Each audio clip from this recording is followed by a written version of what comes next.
crashed into the inner wall, fortunately not on him, but behind him in the car. The car took a horrific hit. And he walks away, did not lose consciousness. You saw him with his hands off the steering wheel as they're trained to do.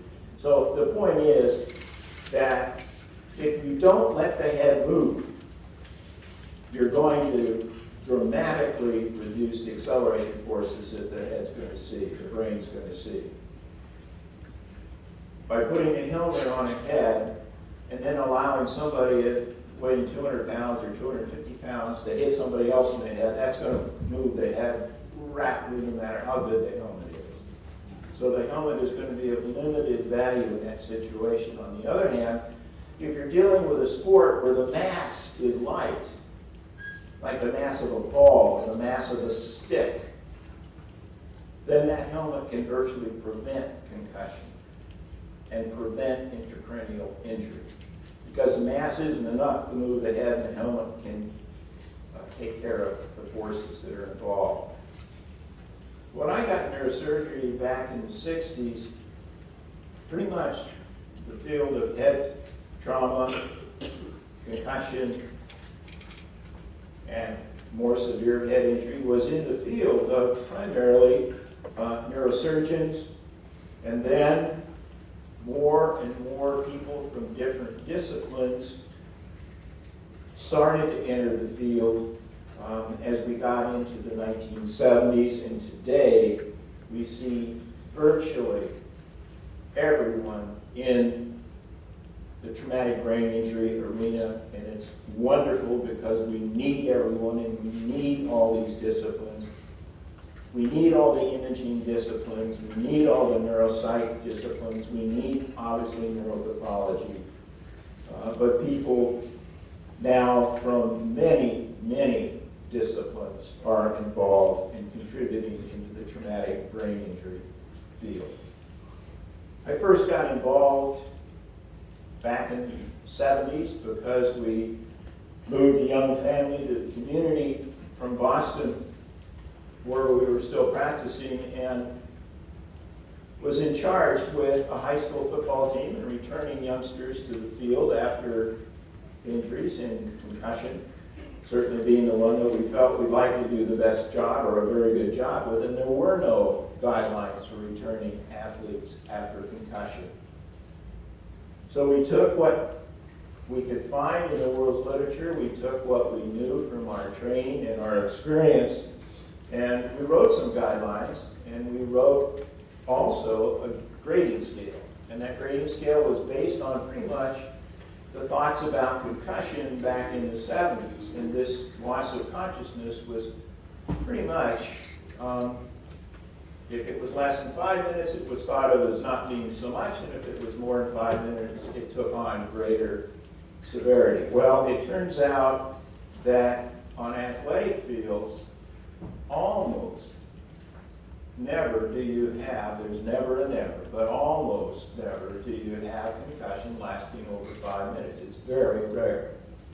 I think you all know that more than 90% of all athletic concussions don't involve any loss of consciousness, but those that do, it's primarily seconds in most cases. So in 2001, we changed the guidelines to involve a loss of consciousness of a minute or less. And if it was less than a minute, it got you into the intermediate or grade 2 concussion, and if it was more than a minute, it got you into the grade 3 or severe concussion.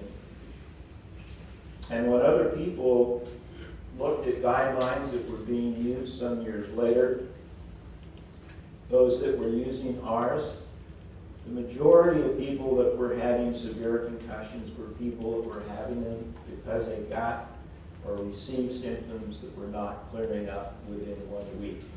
Very few of them were in that category because of the loss of consciousness. And back then we gave recommendations for return to play. After a first concussion, it could be as frequent or as rapid as a week of being asymptomatic. After 2 grade 1 concussions, We felt, again, it could be as quickly as a week. But after 3 grade 1 concussions in any one season, we felt that athlete should not be returning that season. And after a second concussion, we obviously extend out the period of time. All of these recommendations are guidelines. All of these recommendations are best opinion. They're not evidence-based. Unfortunately, the return to play guidelines that are used in place today also are still not largely evidence-based. But in that paper that kind of kicked off this run for me way back in over 30 years ago, we indicated that these were minimums, and if somebody wanted to go longer, I would certainly never argue with them. We indicated that certain occupations perhaps needed someone to be extended out. If you're flying an airplane or flying an airplane on a track like a race car driver, maybe you needed to have a longer length of time. Certainly reaction times being slowed is one of the issues with concussion, and it would be a good idea to be sure that's back to normal. Over 30 years ago, we recognized that a very aggressive educational effort on the subject needed to be undertaken and sustained, and my gosh, 30 years later, we only recognize that needs to be done and continue still. Back then, we wanted a single definition of concussion, and even today, concussion definitions are evolving. And we recognized that we didn't have good data way back when, but there was data that suggests there were cumulative effects from repeated concussion. And lo and behold, I never could have guessed that this would lead me into the work that we're currently doing at BU with our CTE center there. These are some of the concussion consensus statements that we've been privileged to be a part of through the years, and publications from all of them in terms of guidelines, but they're all guidelines. There is no certain way to handle a concussion. Every concussion is a bit unique. I think the areas that there is consensus about is symptomatic individuals should not be allowed to return to receive additional head trauma. Up until the last 10 years, we used physical and cognitive rest as the hallmark of treatment of concussion. And I'll close this talk with some comments of how we've come full circle with regard to that.